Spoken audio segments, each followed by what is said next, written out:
இப்படி தமிழ்நாடு முழுக்க 1963, 64, 65 ஆகிய 3 ஆண்டு காலம் நடந்த மொழி போராட்டத்தின் மைய புள்ளியாக திராவிட முன்னேற்ற கழகம் இருந்துச்சு. அதனாலதான் 1965 இந்திய எதிர்ப்பு போராட்டத்தை தூண்டுவதற்காக இந்திய பாதுகாப்பு சட்டத்தின் கீழ் கைது செய்யப்பட்டு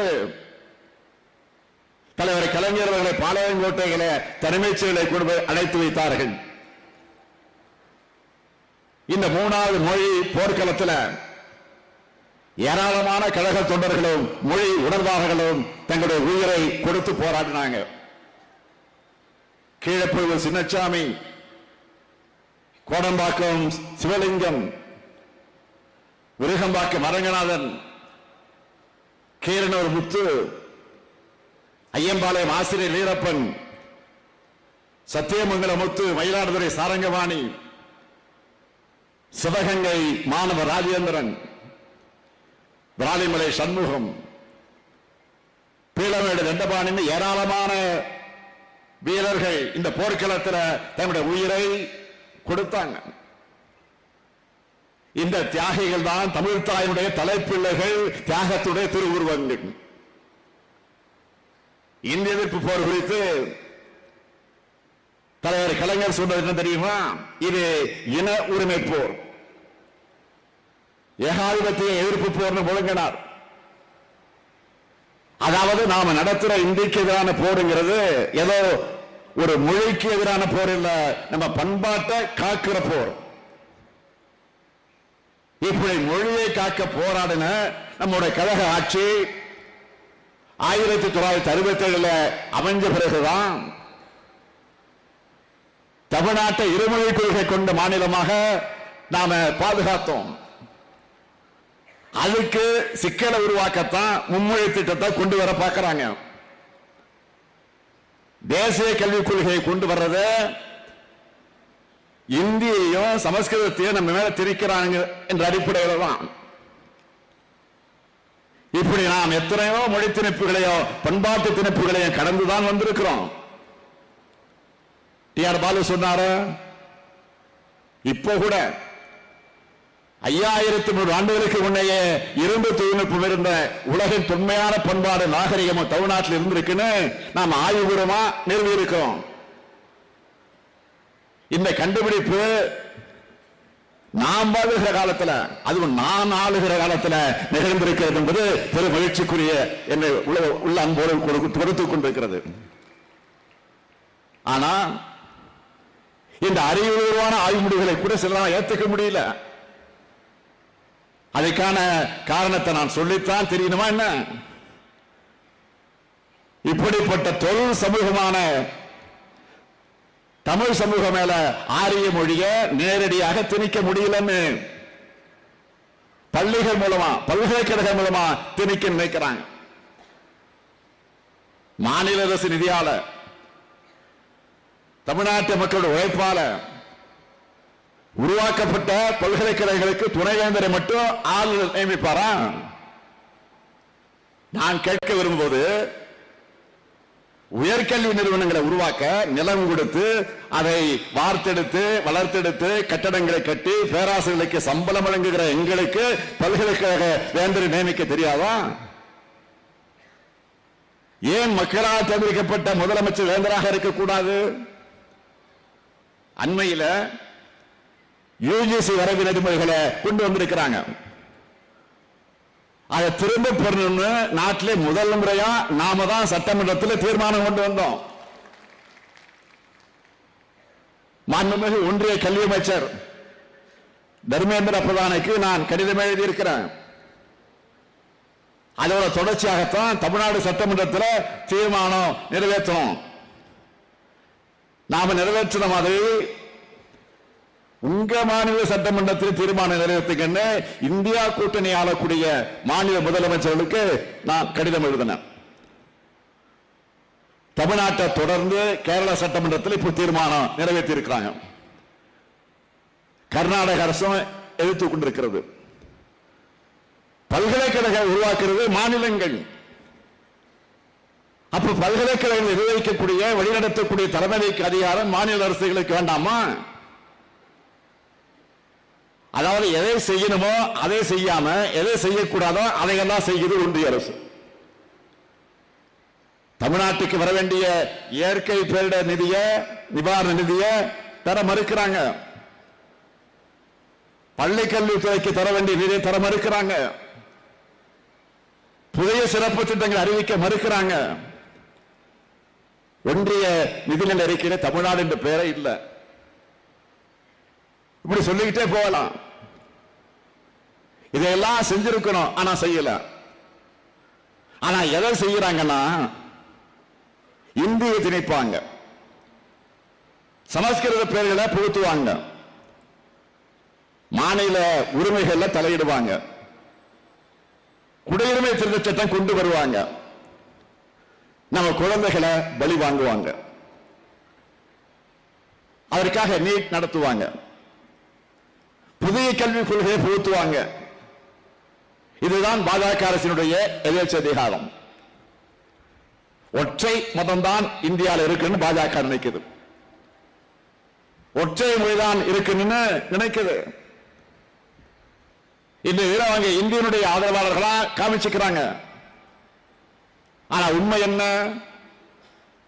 நான் எப்பவும் ஒண்ணு சொல்லுவேன், பாஜகவை பொறுத்த வரைக்கும் எதுவுமே குறுகிய கால செயல் திட்டமாக இருக்காது, நீண்ட கால செயல் திட்டமாக தான் இருக்கும். அவங்க சமஸ்கிருதத்தினுடைய ஆதரவாளர்கள். நேரடியா சமஸ்கிருதத்தை சொன்னா கடுமையாக எதிர்ப்பு வரும்னு முதல்ல இந்திய சொல்றாங்க. இந்திய அரியணையில அமர வச்ச பிறகு அவங்க சமஸ்கிருதத்தை கையில் எடுப்பாங்க. முதல்ல இந்தி, பின்ன சமஸ்கிருதம். இதுதான் பாஜக கொள்கை. இன்னைக்கு நாம அடைஞ்சிருக்கக்கூடிய வளர்ச்சியை சாதாரணமாக அடைஞ்சிடல. சமூக நீதிக்காக 100 ஆண்டு காலம் போராடி இருக்கிறோம், உழைச்சிருக்கிறோம். பேரறிஞர் அண்ணா ஏற்படுத்தி தந்த அடித்தளத்திலிருந்து நவீன தமிழ்நாட்டை தலைவர் கலைஞர் உருவாக்கினார். நம்ம திராவிட மாடல் அரசு அனைத்து வகையிலும் தமிழ்நாட்டை மேலும் உயர்த்தி வருது. தமிழ்நாடு இந்திய நாட்டினுடைய 2வது பொருளாதார நாடாக, மாநிலமாக இன்றைக்கு வளர்ந்திருக்கு. தேசிய மொத்த உள்நாட்டு உற்பத்தியில 5.4 விழுக்காடாக இருந்த தமிழ்நாட்டுடைய பங்கு கடந்த 4 ஆண்டுகள்ல 9.21 விழுக்காடாக உயர்ந்திருக்கு. பொருளாதார கொள்கை எல்லாத்திலையும் தமிழ்நாடு வளர்ச்சி எட்டி இருக்கு. மருத்துவம், கல்வி, சமூக நலன் ஆகியவற்றை மேம்படுத்துவதில் இந்தியாவுக்கு முன்னோடி மாநிலமாக இருக்கு. இந்தியாவோட வலிமை மிக்க விளையாட்டு மையமா தமிழ்நாடு வளர்ந்துருச்சு. இப்போ மக்களை தேடி மருத்துவ திட்டம் 2024 ஆண்டுக்கான ஐநா அமைப்பு விருதை பெற்றிருக்கோம். நாம தமிழ்நாட்டுடைய மக்கள் தொகையில 2.2 விழுக்காடு மக்கள் மட்டுமே ஏழைகளா இருக்கிறதாக குறிப்பிடப்பட்டிருக்கு. இது தேசிய சராசரியான 14.9 விழுக்காட்டை விட மிக மிக குறைவு.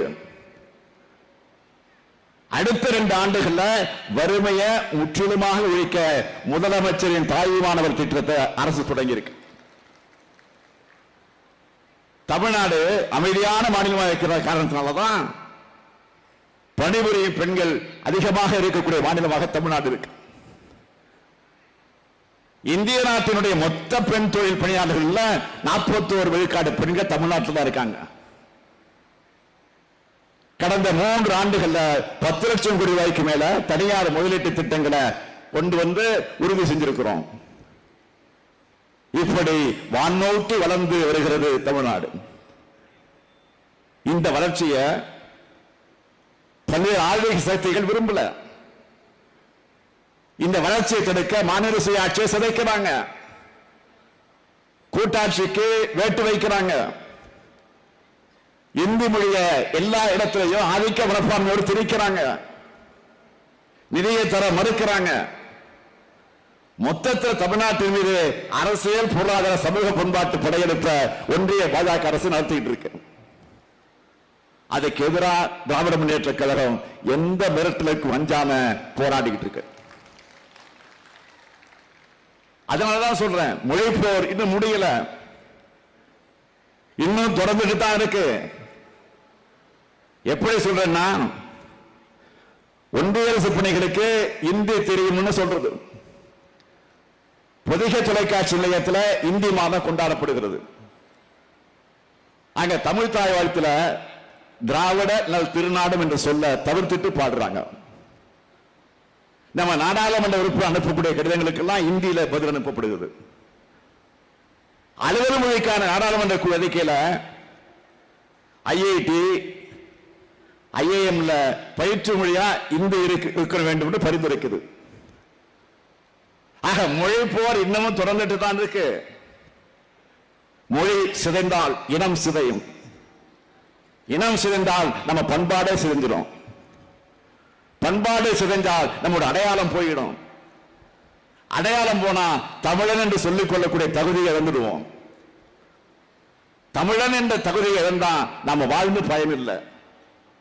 எனவே மொழியையும் இனத்தையும் நாட்டையும் காக்க வேண்டும்.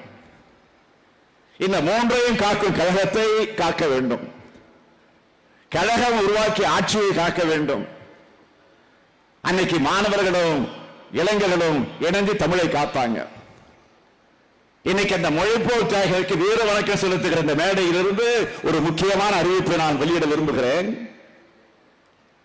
இன்னைக்கு நம்ம பல்கலைக்கழகங்களில் மாநில அரசு கிட்ட இருந்து பறிக்கக்கூடிய ஆபத்தை முறியடிக்க நம்ம கழகத்தின் மாணவர்களின் சார்பில் தலைநகர் டெல்லியில நாடாளுமன்ற உறுப்பினரோடு சேர்ந்து மாபெரும் போராட்டம் நடைபெறும். அன்னைக்கு மொழிப்போரில் ஈடுபட்டு இந்தி பேசாத மாநிலங்களுடைய மொழிகள் எல்லாம் காப்பாற்றணும். இன்னைக்கு கல்வி உரிமை போரில் ஈடுபட்டு இந்தியாவில் இருக்கிற எல்லா மாநிலங்களுடைய கல்வி உரிமையும் காக்க கழக மாணவர்களினர் முன்கள வீரர்களாக டெல்லியிலே திரளுவாங்க. கல்வி உரிமையும் மாநில உரிமையை காப்போம். 2026ஆம் ஆண்டு நடக்க இருக்கக்கூடிய சட்டமன்ற தேர்தலில் கொள்கைவாதிகளாக இருக்கக்கூடிய நமக்கும் கொத்தடிமை கூட்டமாக இருக்கக்கூடிய அதிமுகவுக்கும் நடக்கிற தேர்தல் பறந்துடாதீங்க.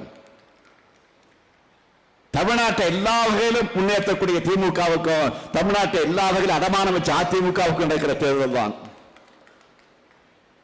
2019 முதல் நடந்திருக்கக்கூடிய எல்லா தேர்தலையும் தொடர்ச்சியா வென்றிருக்கிறோம். கலைஞர் நம்மை விட்டு பிரிந்ததற்கு பிறகு நாம் சந்தித்திருக்கக்கூடிய அனைத்து தேர்தலிலும் வெற்றி பெற்று கலைஞருக்கு நாம் புகழ் சேர்த்துக் கொண்டிருக்கிறோம். மறந்துடாதீங்க. இது தொடரும். உறுதியா சொல்றேன். தொடர்ந்து நான் ஒவ்வொரு மாவட்டமாக சுற்றுப்பயணத்தை மேற்கொண்டு அங்கே சந்திக்கக்கூடிய மக்களுடைய உணர்வுகளை முகங்களை எல்லாம் பார்த்து விட்டு சொல்லுகிறேன். 2026 தேர்தலில் நாம் தான் வெல்வோம். 7வது முறையும் ஆட்சி அமைத்து ஏற்றம் காண்போம் என்ற உறுதியை மொழிப்போர் மரபுகளுக்கு வீரம் வணக்கம் செலுத்தக்கூடிய இந்த நேரத்தில் உறுதியேற்போம். நன்றி, வணக்கம்.